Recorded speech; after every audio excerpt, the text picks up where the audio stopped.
మూడుముళ్ళ బంధం episode 739. Hello friends, story ఇస్తే comment చేయండి, వీడియో లైక్ చేయడం మాత్రం మర్చిపోకండి. హలో విరాస్, ముంబైకి వచ్చావా అని విక్రమ్ అడుగుతుంటే విక్రమ్ వాయిస్లో ఉన్న చేంజ్కి ఏమైంది విక్రమ్ అని అనుమానంగా అడుగుతాడు విరాస్. చెప్తాను, ఎక్కడున్నావు విరాస్ అని విక్రమ్ అడుగుతుంటే నేను ఇప్పుడే ఫ్లైట్ దిగాను, ముంబైలోనే ఉన్నాను అని చెప్పగానే అవునా, వైశ్యుకి నిజం తెలిసిపోయింది విరాస్ అని విక్రమ్ చెప్పగానే వాటని గట్టిగా అరుస్తాడు విరాస్. విరాస్ అరుపుకి వెనకాల ఉన్న వసు, విలియమ్స్ ఇద్దరు కూడా ఏమీ అర్థం కాక విరాస్ వైపు చూస్తూ ఉంటారు. ఏం మాట్లాడుతున్నావు విక్రమ్? నీకు నేను చెప్పాను కదా, వైశ్యుకి నిజం చెప్పేటప్పుడు నేను మీ దగ్గరే ఉంటానని. మరింతలో ఎందుకు వైశ్యుకి నిజం చెప్పావని కోపంగా అంటూ సరే ఇప్పుడు వైశ్య ఎలా ఉంది, తన పరిస్థితి ఏంటి అని విరాస్ భయంగా అంటుంటే విరాస్ వైశ్యుకి నిజం చెప్పింది నేను కాదు, ఆ రామ్మూర్తి అని విక్రమ్ చెప్పగానే ఏం చెప్తున్నావు విక్రమ్? రామ్మూర్తికి వైష్ణవికి నిజం చెప్పడం ఏంటి? అసలు ఏం జరిగింది? నువ్వేం మాట్లాడుతున్నావో నీకైనా అర్థమవుతుందా? నువ్వు ఉండగా ఆ రామ్మూర్తి వైష్ణవికి నిజం ఎలా చెప్తాడు? విక్రమ్ ప్లీజ్, అసలు ఏం జరిగిందో చెప్పు. ఇప్పటికే నాకు చాలా టెన్షన్గా ఉంది. అసలు వైశ్య పరిస్థితి ఎలా ఉంది అని విరాస్ కంగారుగా అంటుంటే విరాస్ ఈరోజు ఆల్ బ్రాంచెస్ నుండి మేనేజర్స్ అందరూ రావడం వలన నేను మార్నింగ్ నుండి ఆ మీటింగ్లో బిజీగా ఉన్నాను. అయితే వైష్ణవి దగ్గర వంశీ ఉంటాడన్న నమ్మకంతోనే నేను ఆఫీస్కి వెళ్ళాను. కానీ ఏం జరిగిందో తెలియదు. ఆ రామ్మూర్తి వైష్ణవిని కలిశాడు అని బాడీగార్డ్ విక్రమ్కి చెప్పిందంతా విరాస్కి చెప్పగానే మై గాడ్, ఇప్పుడు వైశ్య పరిస్థితి ఏంటి విక్రమ్? తనిప్పుడు నీ దగ్గరే ఉంది కదా అని విరాస్ అడగగానే లేదు విరాస్, వైశ్య ఎక్కడికి వెళ్ళిందో తెలియడం లేదు, తన ఆఫీస్లో లేదు, తను ఆఫీస్ నుండి బయటకు వెళ్ళిపోయింది అని చెప్పగానే విరాస్కి విక్రమ్ పైన చెప్పలేనంత కోపం వస్తుంది. విక్రమ్, ఏం మాట్లాడుతున్నావో నీకు కొంచెమైనా అర్థమవుతుందా? అలా ఇలా అంత కేర్లెస్గా ఉన్నావు. అసలు నిజం తెలిసిన తర్వాత వైష్ణవి పరిస్థితి ఏంటో నీకు కొంచెమైనా అర్థమవుతుందా? ఆ టైంలో నువ్వు కానీ నేను కానీ ఎవరు తన పక్కన లేకపోతే అసలు తన పరిస్థితి ఏంటి? ఇప్పుడు వైశ్య ఎక్కడికి వెళ్ళిందో ఏంటో. ఏంటి విక్రమ్ ఇదంతా? ఇప్పటికే ఎప్పుడు ఏం జరుగుతుందో తెలియక మనం భయపడుతూనే ఉన్నాము. ఈ టైంలో నువ్వు మొబైల్ దగ్గర లేకుండా మీటింగ్లో ఇన్వాల్వ్ అయిపోతే బయట పరిస్థితి ఏంటి అనేది ఒక్క నిమిషం ఆలోచించవా అని విరాస్ అడుగుతుంటే నీకు తెలుసు కదా విరాస్, ఒకసారి మనం ఆఫీస్ వర్క్లో బిజీ అయిపోతే టైం కూడా తెలియదు. అందుకే నేను టైం చూసుకోలేదు విరాస్. అప్పటికి ఆ బాడీగార్డ్ చాలాసార్లు కాల్ చేశాడు. పాపం తను తప్పేమీ లేదు అని విక్రమ్ బాధగా అంటుంటే ఓకే, నువ్వేమీ టెన్షన్ పడకు, వైశ్యుకి ఏమీ కాదు, తను సేఫ్గా ఉంటుంది అని విరాస్ చెప్పగానే ఏమీ తెలియడం లేదు విరాస్, చాలా భయంగా ఉంది. అసలు ఇప్పుడు వైశ్యు మెంటల్ కండిషన్ ఎలా ఉందో కొంచెం కూడా అర్థం కావడం లేదు. తను మొబైల్ కూడా తీసుకుని వెళ్ళలేదు. నేను తన మొబైల్లోనే ట్రాకర్ ఫిక్స్ చేశాను. తన లొకేషన్ ఆఫీస్లోనే ఉన్నట్టు చూపిస్తుంది. ఏం చేయాలో అర్థం కావడం లేదు అని విక్రమ్ బాధగా అంటుంటే విక్రమ్ ప్లీజ్, నీకు ముందే చెప్పాను ఈ విషయంలో నా సపోర్ట్ నీకు ఎప్పుడు ఉంటుంది అని. నువ్వు కంగారు పడకు. నేను మొన్న వైష్ణవికి ఇచ్చిన బ్రాస్లెట్లో ఆల్రెడీ ట్రాకర్ ఫిక్స్ చేశాను.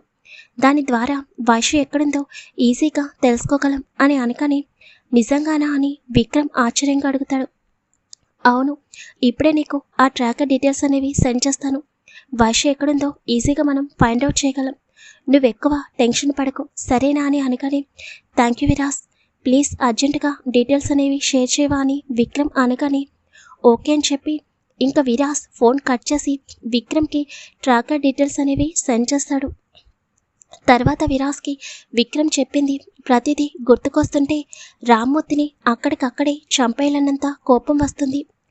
ముందు వైశ్య ఎక్కడుందో, తన పరిస్థితి ఎలా ఉందో తెలుసుకున్న తర్వాత అప్పుడు నీ దగ్గరికి వస్తాను.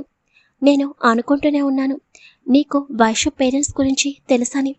అంటే తప్పకుండా అత్తయ్య మావయ్య చనిపోవడానికి కారణం 100% నువ్వే అని అర్థమవుతుంది. నిన్ను అంత ఈజీగా ఎలా వదిలేస్తాను? నా చేతిలో నరకం చూడకుండా నువ్వు చావడానికి వీల్లేదు అని విరాస్ కోపంగా తన పిడికిలి బిగించగానే ఇంతలో తనకి వైష్ణవి గుర్తుకు రాగానే బాధగా ఒక క్షణం కళ్ళు మూసుకుంటాడు. ఈ టైంలో నేను నీ పక్కనే ఉండాలి వైశ్యు, కానీ తప్పని పరిస్థితుల్లో నేను వేరే ఊరు వెళ్లాల్సి వచ్చింది. కానీ ఇలా జరుగుతుంది అని నేను అస్సలు అనుకోలేదు. ఎక్కడున్నావురా? ఇప్పుడు నీ పరిస్థితి ఏంటో ఊహిస్తేనే భయంగా ఉంది. ప్లీజ్ వైషు, ఎటువంటి రాంగ్ డెసిషన్ తీసుకోకరా. నీకు మేమందరం ఉన్నాం. నీకు సపోర్ట్ చేయడానికి ఎప్పుడు ఈ ఫ్రెండ్ నీ పక్కనే ఉంటాడు అని విరాస్ మనసులోని బాధగా అనుకుంటూ వెంటనే వైష్ణవి ఎక్కడుందో తన మొబైల్ లొకేషన్ ఆన్ చేయగానే వైష్ణవి ఉన్న లొకేషన్ ట్రేస్ అవుతుంది. వెంటనే విరాస్ స్పీడ్గా ఒక అడుగు ముందుకు వేయగానే వసు విరాస్కి ఎదురుగా వచ్చి, విజ్జు ఏం జరిగింది? ఎందుకు నువ్వు అంత కంగారు పడుతున్నావు? ఫోన్లో విక్రమ్ సారేనా అని భయంగా అంటుంటే, అవును వసు, మనం ఏం జరగకూడదని అనుకున్నామో అదే జరిగింది. ఆ రామ్మూర్తి వైష్ణవికి నిజం చెప్పేశాడు అని చెప్పగానే వసు షాక్గా విరాస్ వైపు చూస్తుంది. విజ్జు మధ్యలో ఈ రామ్మూర్తి అంకుల్ ఎందుకు వచ్చారు? అతనికి వైష్ణవి అక్క గురించి నిజం ఎందుకు తెలుస్తుంది అని అర్థం కాక అడుగుతుంటే, వసు ఇప్పుడు నేను నీకేమీ చెప్పలేను, త్వరగా ఇక్కడ నుండి వెళ్ళాలి అని విలియమ్స్ వైపు చూసి, నువ్వు వసుని జాగ్రత్తగా ఇంటికి తీసుకువెళ్ళు, నేను రావడానికి లేట్ అవుతుంది అని చెప్పి వసు వైపు తిరిగి, జాగ్రత్తగా ఇంటికి వెళ్ళరా, ఇప్పుడు నాకు చాలా పని ఉంది వసు అని విరాస్ స్పీడ్గా కార్ దగ్గరికి వెళ్ళి కారులో కూర్చోగానే మరో పక్కన వసు కూడా డోర్ ఓపెన్ చేసి విరాస్ పక్కన కూర్చుంటుంది. వసు చెప్పేది నీకే, ఎందుకు నాతో వస్తున్నావు అని విరాస్ అడుగుతుంటే, విజ్జు ప్లీజ్, ఇప్పుడు వైష్ణవి యొక్క పరిస్థితి ఎలా ఉందో నాకు చాలా భయంగా ఉంది, ప్లీజ్ నేను కూడా వస్తాను అని కంగారుగా అంటుంటే, ఇంకా విరాస్ విలియమ్స్ వైపు చూస్తూ, నువ్వు కూడా కార్ ఎక్కు విలియమ్స్ అని చెప్పగానే ఇంకా విలియమ్స్ కూడా విరాస్ ఎక్కిన కార్ ఎక్కుతాడు. విరాస్ వసు బ్యాక్ సీట్లో కూర్చోగానే విలియమ్స్ కారుని డ్రైవ్ చేస్తూ ఉంటాడు. విరాస్ లొకేషన్ పెట్టగానే విక్రమ్ వెంటనే తన మొబైల్లో వైష్ణవి ఉన్న లొకేషన్ ట్రేస్ చేస్తాడు. థ్యాంక్ యూ విరాస్, ఇప్పుడు మళ్ళీ నిరూపించుకున్నావు నువ్వు వైష్ణవి విషయంలో ఎప్పుడు కూడా చాలా జాగ్రత్తగా ఉంటావని. నువ్వు కూడా ముంబైకి వచ్చావు, ఇప్పుడు నాకు కొంచెం రిలీఫ్గా ఉంది. కానీ ఇప్పుడు వైష్ణవి పరిస్థితి ఏంటో అర్థం కావడం లేదని వెంటనే వైష్ణవి ఉన్న లొకేషన్కి స్పీడ్గా కారుని పోనిస్తాడు విక్రమ్. వైష్ణవి ఉన్న లొకేషన్ చాలా స్పీడ్గా మూవ్ అవుతుంటే విక్రమ్కి చాలా భయంగా అనిపిస్తుంది. ఎక్కడికి వెళ్తున్నావురా? ఎందుకంత స్పీడ్గా డ్రైవ్ చేస్తున్నావు? ప్లీజ్ వైషు, ఎక్కడైనా ఆగరా, నువ్వంత స్పీడ్గా డ్రైవ్ చేస్తుంటే భయంగా ఉంది అని అనుకుంటూ విక్రమ్ కారుని చాలా స్పీడ్గా పోనిస్తాడు. విరాస్ ట్రాకర్ డీటెయిల్స్ అనేవి విలియమ్స్కి ఇచ్చి అలాగే సీటు వెనక్కి వాలి కళ్ళు మూసుకుంటాడు. ఇప్పుడు వైష్ణవి పరిస్థితి ఏంటో అస్సలు అర్థం కావడం లేదు. కనీసం ఆ టైంలో ఒక్కరైనా తన పక్కనుంటే తనకి కొంచెమైనా సపోర్ట్గా ఉండేవాళ్ళం. అసలు ఈ వంశీ ఏమైపోయాడు అని వెంటనే విరాస్ తన కంపెనీకి కాల్ చేసి వంశీ గురించి అడగగానే వాళ్ళు వంశీ క్లయింట్స్తో బయటకు వెళ్ళాడని చెప్పగానే అందుకే ఆ రామ్మూర్తి అంత ధైర్యంగా వైష్ణవి దగ్గర మాట్లాడాడు. అసలు వాడు వైష్ణవికి ఏం చెప్పాడు? ఛాంబర్లో ఉన్న సీసీ కెమెరా చూస్తేనే కానీ అసలు వాడు వైష్ణవితో ఏం మాట్లాడాడు అనేది తెలియదు. తప్పకుండా వాడు 1-2 అబద్ధాలు చెప్పి వైష్ణవి మనసుని విరిచేస్తుంటాడు. లేకపోతే వైష్ణవి ఫోన్ కూడా తీసుకువెళ్లకుండా వెళ్ళిందంటేనే అర్థమవుతుంది ఇప్పుడు తన మెంటల్ కండిషన్ ఎలా ఉందో ఏంటో. వైష్ణవి నీకు ఏం జరగకూడదురా, అలా జరిగితే నేను అసలు భరించలేను. నువ్వెప్పుడు హ్యాపీగా ఉండాలని అనుకున్నాను, ఇటువంటి పరిస్థితుల్లో నీకు సపోర్ట్గా ఉండాలని అనుకున్నాను, కానీ నీకు కష్టం వచ్చినప్పుడు నేను నీ పక్కన లేకుండా ఉన్నాను అని విరాస్ మనసులోనే బాధగా అనుకుంటాడు. వసు విరాస్ చేతిని పట్టుకోగానే విరాస్ కళ్ళు తెచ్చి వసు వైపు చూస్తాడు. విజ్జు ప్లీజ్, వైష్ణవి అక్కకి ఏమీ జరగదు, నువ్వు ఇలా బాధగా ఉంటే నేను అస్సలు చూడలేను. మనం వైష్ణవి అక్కకి సపోర్ట్గా ఉందామని నువ్వే కదా అన్నావు, మరి నువ్వే ఇలా బాధపడితే ఎలా అని అనగానే విరాస్ వెంటనే వసుని హక్ చేసుకుని అలాగే ఉండిపోతాడు. భయంగా ఉందిరా, వైష్ణవి నిజాన్ని అస్సలు తట్టుకోలేదు, చాలా భయంగా ఉంది వసు, వెంటనే నేను వైష్ణవిని చూడాలి, తనని చూస్తేనే కానీ నాకు మనశ్శాంతి ఉండదు అని విరాస్ బాధపడుతుంటే వసుకి కూడా చాలా బాధగా అనిపిస్తుంది. విజు ప్లీజ్, నువ్వే ఇలా అయిపోతే ఇంక నువ్వు వైష్ణవి అక్కని ఎలా ఓదారుస్తావు చెప్పు, ఈ టైంలో నువ్వు చాలా ధైర్యంగా ఉండాలి అని అనగానే విరాస్ అలాగే వసు వడిలో తలపెట్టుకుని బాధగా కళ్ళు మూసుకుంటాడు. విక్రమ్ డ్రైవ్ చేస్తున్నాడే కానీ తన కళ్ళు కూడా చాలా మసగ్గా కనిపిస్తూ ఉంటాయి. ఎందుకంటే అప్పటికే వైష్ణవి పరిస్థితి ఊహిస్తేనే విక్రమ్కి చాలా భయంగా అనిపిస్తుంది. తన కళ్ళల్లో కన్నీళ్ళు వస్తుంటే స్పీడ్గా కార్ని డ్రైవ్ చేస్తూ ఉంటాడు.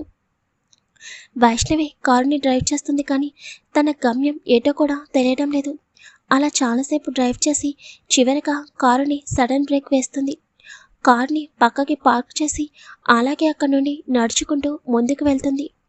వైష్ణవి లోపలికి అడుగుపెట్టగానే కొన్ని రోజుల క్రితం తను, విక్రమ్, విరాస్, వస్తారా అందరూ కూడా అక్కడికి రావడం, అక్కడ టెంపుల్లో పూజ చేయడం అన్నీ గుర్తుకొస్తుంటే అవన్నీ వైష్ణవి మనసుని విరిచేస్తున్నట్లు అనిపిస్తుంటే అలాగే మౌనంగా కోనేటి దగ్గరికి వెళ్ళి అక్కడున్న మెట్లపై కూర్చుని తన మోకాళ్ళపై తలవాల్చి ఎదురుగా ఉన్న కోనేటి వైపు చూస్తూ ఉంటుంది.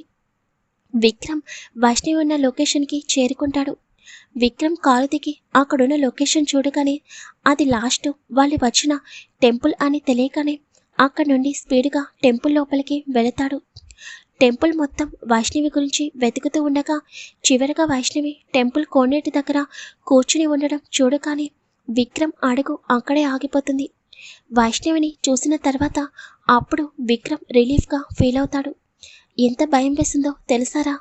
నీకేమీ కాలేదు, నువ్వు క్షేమంగా ఉన్నావు, అదే చాలు నాకు అని విక్రమ్ మనసులోనే అనుకుంటూ అలాగే వైష్ణవిని చూస్తూ ఉంటాడు. వైష్ణవిని చూస్తుంటే వైష్ణవి అలాగే కోనేటి వైపు చూస్తూ ఉన్నా కూడా తన కంట్లో కన్నీళ్లు చెంపల మీదుగా జారిపోతూ ఉంటే విక్రమ్కి మనసంతా చేదుగా అయిపోతుంది. అలాగే వైష్ణవిని చూస్తూ వైష్ణవి వైపుకి ఒక్కో అడుగు వేస్తూ ఉంటాడు. మరి అక్కడ విక్రమ్ని చూడగానే వైష్ణవి ఎలా రియాక్ట్ అవుతుంది? పాజిటివ్గా అయితే రియాక్ట్ అవ్వదు. ఎందుకంటే ఇప్పటికే వైష్ణవి మనసంతా చాలా గందరగోళంగా ఉంది. ముందు ముందు విక్రమ్ పైన వైష్ణవికి కోపం అనేది తగ్గుతుంది. మరి నెక్స్ట్ పార్ట్లో ఏం జరుగుతుందో ఎవరైనా ఊహిస్తే గెస్ చేయండి.